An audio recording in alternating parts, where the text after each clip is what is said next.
PM Modi की विदेश नीति में पड़ोसी प्रथम ये वो रीति है जो हमेशा से ही आगे रही है और इसी रीति के तहत अपने पड़ोसी देशों से अच्छे संबंध बनाने को पीएम मोदी ने हमेशा ही प्राथमिकता दी है। आपको याद होगा कि प्रधानमंत्री नरेंद्र मोदी ने मालदीव का दौरा किया था। वो मालदीव के नए राष्ट्रपति बनने जा रहे सोलिह के शपथ समारोह में उनके बुलाने पर पहुंचे थे। ये दौरा कई मायनों में खास रहा था क्योंकि बीते कुछ सालों से दोनों देशों के बीच कई उतार चढ़ाव आए थे, लेकिन इस मुलाकात ने दोनों देशों को एक बार फिर से पास आने का और रिश्तों को मजबूत करने का सुनहरा मौका दिया था। हम ऐसा इसलिए कह रहे हैं क्योंकि बीते कुछ सालों में मालदीव की पूर्व सरकार के चलते मालदीव भारत से काफ़ी दूर हो गया था, लिहाजा ये पल दोनों देशों के लिए बहुत खास था। अब प्रधानमंत्री नरेंद्र मोदी की मालदीव के साथ ये करीबियां क्या रंग लाई हैं, हम आपको बताते हैं। दरअसल मालदीव ने अपना एक 4 साल पुराना कानून रद्द कर दिया है।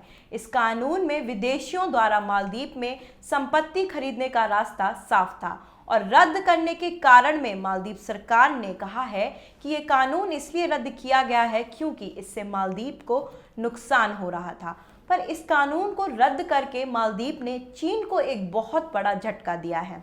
अब आप सोच रहे होंगे कि इस कानून के रद्द होने से चीन को कैसे झटका मिल सकता है, तो हम आपको बताते हैं। दरअसल मालदीव ने चीन में भारी निवेश किया हुआ था और इस कानून के रद्द होने से चीन भारत के वर्चस्व वाले हिंद महासागर में दखलंदाजी की कोशिशें कर रहा था, जो कि अब नाकाम हो गई हैं। अगर चीन मालदीव में जमीन खरीदने में कामयाब हो जाता तो उसे इंडियन नेवी की एक्टिविटीज पर नजर रखना और भी आसान हो जाता और अगर ये कानून पहले जैसा ही रहता तो चीन मालदीव में जमीनें आसानी से खरीद सकता था और उसके लिए भारतीय नौसेना की कार्यप्रणाली और उनके मिशन पर नजर रखना काफी आसान हो जाता।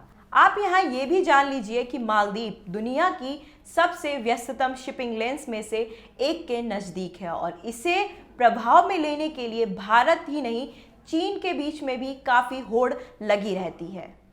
चीन ने पिछली सरकार के दौरान मालदीव के आधारभूत ढांचे पर अच्छा खासा निवेश किया था, जिसके पीछे उसकी मंशा निश्चय ही भारत की मालदीव पर पकड़ कमजोर करना थी। साल 2015 में पूर्व राष्ट्रपति अब्दुल्ला यामीन की सरकार ने मालदीव के भूमि कानून में बड़ा बदलाव करते हुए $1 अरब यानी 7,000 करोड़ रुपए की निवेश की इच्छुक विदेशी देश को यहां जमीन खरीदने की इजाजत दी थी। लेकिन वर्तमान राष्ट्रपति के प्रवक्ता इब्राहिम हुड ने बुधवार को जानकारी देते हुए कहा है कि जमीन मालदीव के सबसे मूल्यवान स्रोतों में से एक है और कुदरती तौर पर हमारी पहचान ही इसी से जुड़ी हुई है।